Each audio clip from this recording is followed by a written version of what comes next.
नमस्कार. सुगरणस्वाद घरचा या यूट्यूब चॅनलवर मी स्वप्ना तुमचं खूप खूप स्वागत करीत आहे. आज आपण बनवणार आहोत चुलीवरचा झणझणीत गावरान पद्धतीने मटण रस्सा. अगदी सोप्या पद्धतीने आपण बनवणार आहोत. चला तर मग रेसिपीला सुरुवात करूया. इथे बघा मी चूल पेटवलेली आहे, छान माती लावून घेतलेलं आहे पातेलं. आता त्यामध्ये घालायचं आहे तेल. तर इथं आपण 5 किलो मटण बनवणार आहोत, त्यासाठी तेल थोडं जास्तच लागेल. तेल छान गरम झालं आहे, त्यामध्ये आता कढीपत्त्याची पानं घातलेली आहेत. आता कढीपत्ता छान तडतडला की इथे घालायचा आपल्याला कांदा. तर इथे बारीक चिरलेला कांदा आहे. इथे मी 4 ते 5 मीडियम आकाराचे कांदे असे बारीक चिरून घेतलेले आहेत. आता कांदा आपल्याला व्यवस्थित छान सोनेरी रंगावरती परतून घ्यायचा आहे. कांदा छान परतलेला आहे की त्यामध्ये लगेच घालायची आहे आपल्याला हळद. तर जेवढं मटण असेल त्यानुसार हळद इथे घालायची आहे. इथे आपण 5 किलो मटण घेतलेलं आहे, त्यानुसार इथे मी 2 ते 3 चमचे हळद घातलेली आहे. आता हळद छान तेलावरती परतून घ्यायची.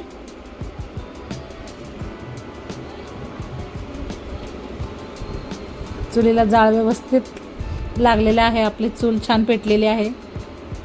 आता इथे मी आलं लसणाची फ्रेश पेस्ट वापरलेली आहे, अगदी ताजी ताजी आत्ताच बनवलेली आहे. आता इथे मी 4 ते 5 चमचे इथे पेस्ट घातलेली आहे आलं लसूणची.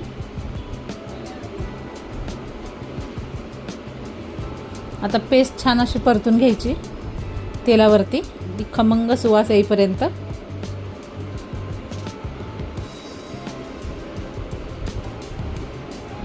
पाहू शकताय पेस्ट व्यवस्थित परतून घेतलेली आहे. आता याच्यामध्ये आपण घालणार आहोत मटण. तर इथे मी मटण 2 ते 3 पाण्याने स्वच्छ धुवून घेतलेलं आहे. आता ते व्यवस्थित निथळून सर्व इथे घालायचं आहे.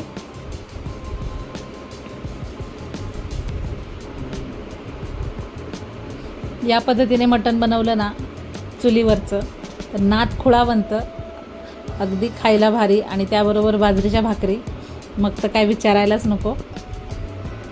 आता यावरती घालायची भरपूर अशी कोथिंबीर आणि चवीप्रमाणे मीठ.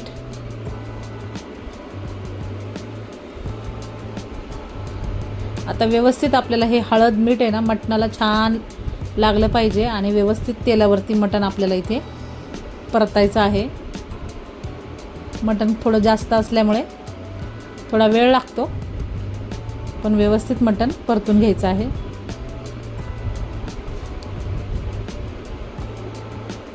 हे बघा छान हळद मीठ सर्व बाजूने मटणाला व्यवस्थित लागलं पाहिजे.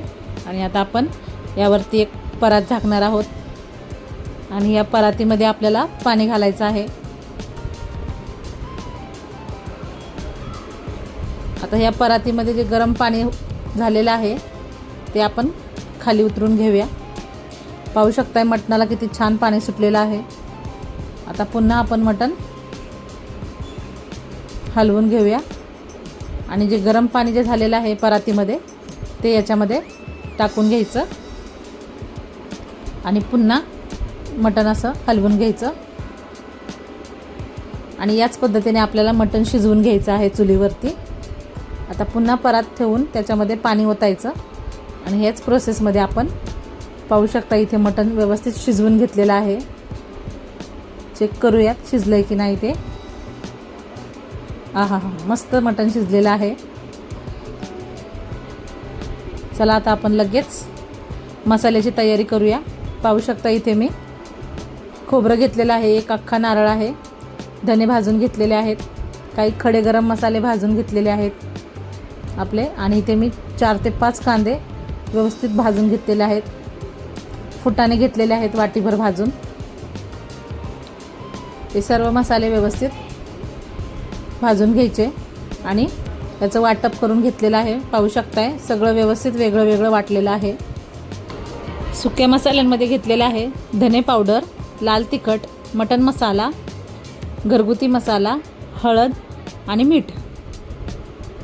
बाजरीचं पीठ घेतलेलं आहे भाजून. सर्व मसाले पाहू शकता मी या पद्धतीने घेतले आहेत. चला आपण त्याच पातेल्यामध्ये आता आपण बनवणार आहोत रस्सा झणझणीत. आता जे सुके मसाले घेतलेले आहेत आपण, लाल तिखट, हळद, मटण मसाला, घरगुती मसाला, धनेपूड, आता हे सर्व मसाले आपण अर्धे अर्धे तेलामध्ये घालणार आहोत. हे बघा या पद्धतीने.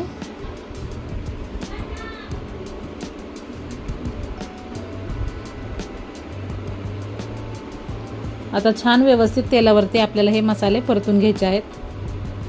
त्यामध्ये घालायचे आपल्याला 4 ते 5 चमचे आलं लसूणची पेस्ट.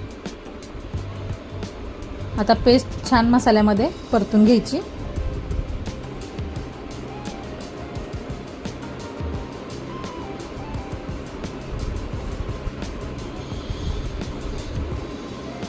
या पद्धतीने मसाले घातले ना की तरी खूप छान येते आणि आपल्या रशाला रंगही खूप छान येतो. आता खोबऱ्याचं वाटण जे आहे ते पहिल्यांदा घालूया आपण.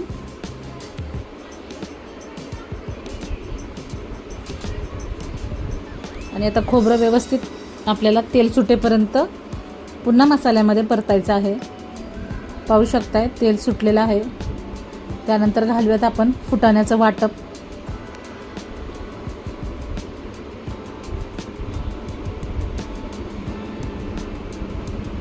आणि हेही छान पुन्हा आपण तेलामध्ये परतून घेऊया.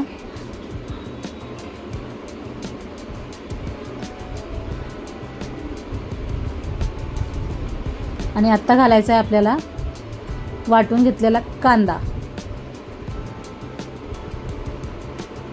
तर हा कांदा जो आहे तो व्यवस्थित छान एकदम काळ्या रंगावरती भाजायचा आहे. त्यामुळे आपल्या रश्श्याला जो आहे तो एकदम झणझणीत असा कलर येणार आहे.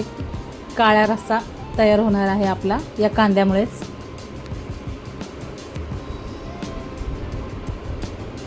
आता हे जे सुके मसाले आहेत उरलेले तेही सर्व घालायचे आहेत. आणि आता व्यवस्थित आपल्याला मसाला जो आहे तो तेल सुटेपर्यंत व्यवस्थित शिजवून घ्यायचा आहे.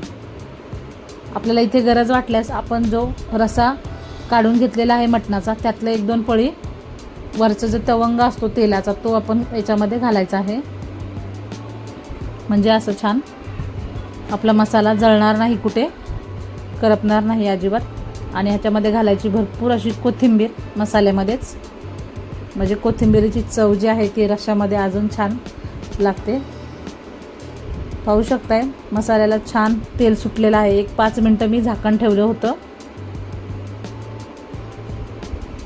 आणि आता जो रस्सा आहे आपला मटणाचा तो सर्व याच्यामध्ये घालायचा. आणि गरज वाटल्यास आपल्याला रस्सा वाढवायचा असेल तर गरम पाणीच घालायचं आहे. इथे मी ऑलरेडी गरम पाणी करून ठेवलेलं आहे. त्याप्रमाणे मी इथे जेवढा तुम्हाला पातळ घट्ट असा हवा असेल त्याप्रमाणे इथे पाणी वापरायचं, पण ते गरमच घालायचं आहे. हे बघा पाहू शकता आपला रंग किती सुरेख आलेला आहे आपल्या मटणाच्या रस्स्याला. अगदी काळा झणझणीत आपला मटणाचा रस्सा तयार झालेला आहे. आता यामध्ये घालायचं आहे आपल्याला मटण. अर्ध मटण मी इथे रश्श्यामध्ये घातलेलं आहे आणि अर्ध मटण त्याचं सुक्कं बनवणार आहे. हे बघा मस्त झणझणीत आपला मटणाचा रस्सा तयार झालेला आहे.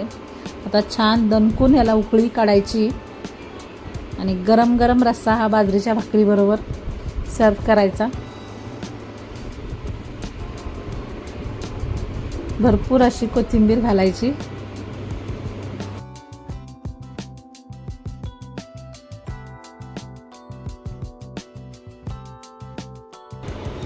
तर रेसिपी आवडल्यास चॅनलला लाईक करा, कमेंट करा आणि सबस्क्राईब करायला विसरू नका. धन्यवाद.